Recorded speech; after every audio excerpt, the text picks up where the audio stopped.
Welcome to my TED Talk. I would like to talk to you about Rubik's Cubes. When you see this picture, what comes to mind?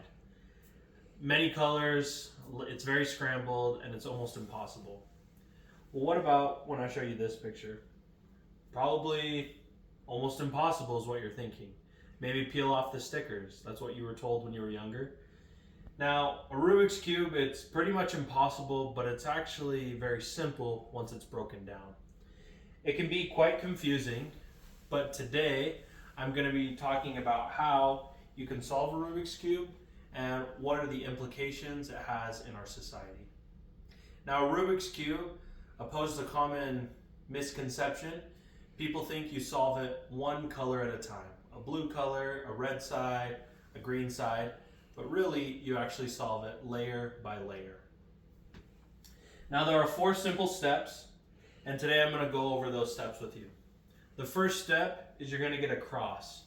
You may have gotten to this point starting, but you want to get a cross, and you want to make sure that it lines up with the corresponding center colors. After that cross, you're going to want to get your first 2 layers.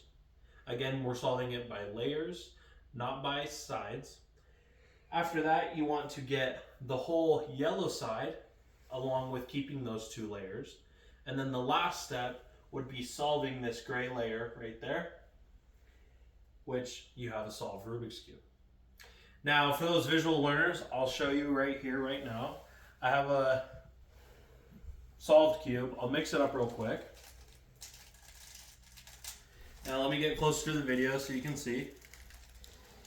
And what I'm going to do is I'll just show you real time how to solve one of these cubes. So first, what I'm going to do is I'm going to get the white cross. So I have the white cross like that. After that, what I'm going to do is go right here, get the first 2 layers.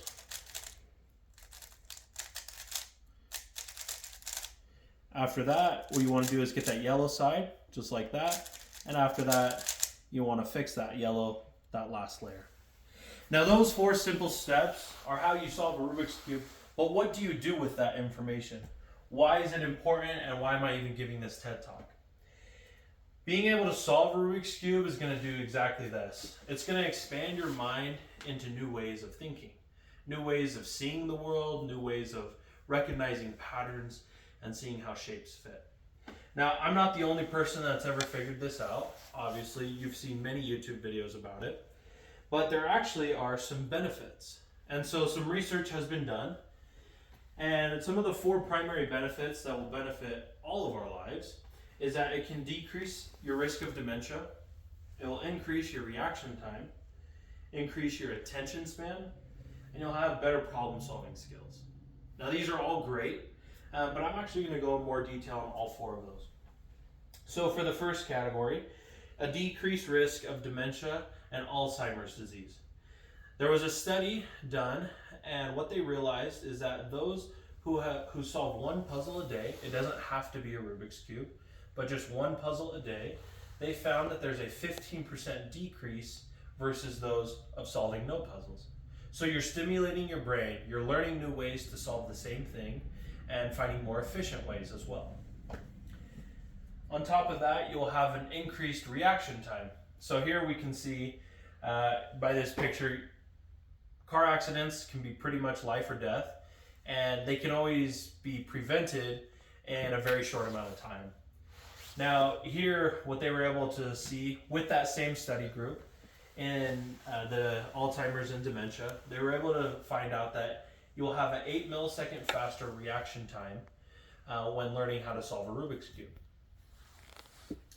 On top of that, your attention span.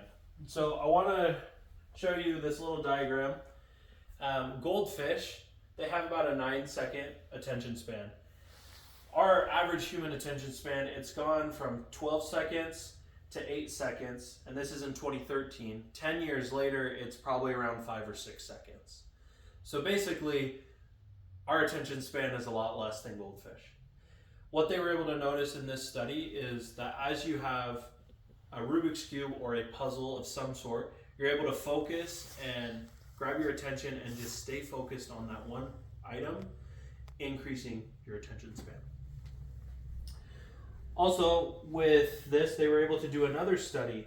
There was a study of 25 subjects. 10 of them were Rubik's Cube experts, and 15 did not know how to solve a Rubik's Cube at all.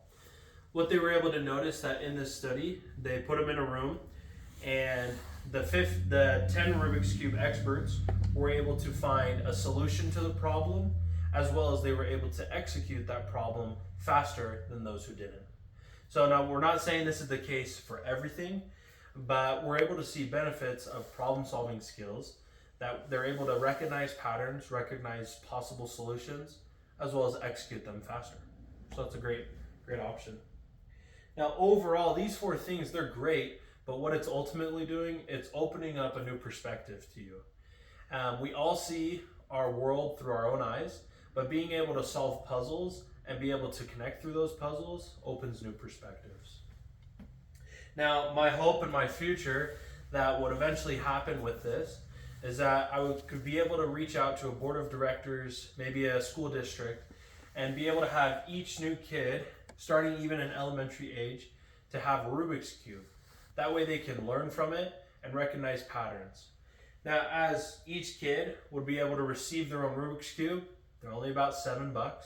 They could learn and solve and test and try and figure out new ways for their brain to make connections. Now, eventually, after you have some tutorials and kids learn on their own, eventually each kid will be able to have their own solved Rubik's Cube. That would be the goal. Now, it doesn't really matter how fast you can do it, but what matters is that you're making new connections in your brain and that you're solving new puzzles and making your learning capacity better. Now, before I end, I want to just go back to the roots, that the inventor of the Rubik's Cube, his name is Erno Rubik, and this is a picture of him.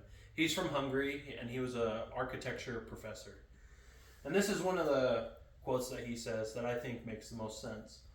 If you are curious, you'll find the puzzles around you. If you are determined, you will solve them.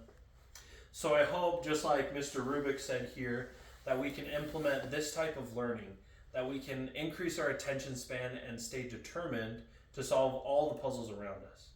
Now, if we can start at a young age, the elementary, middle school, or even high school programs, what this is going to allow us to do is solve really small problems, such as a Rubik's Cube, and lead into solving bigger problems that the world desperately needs.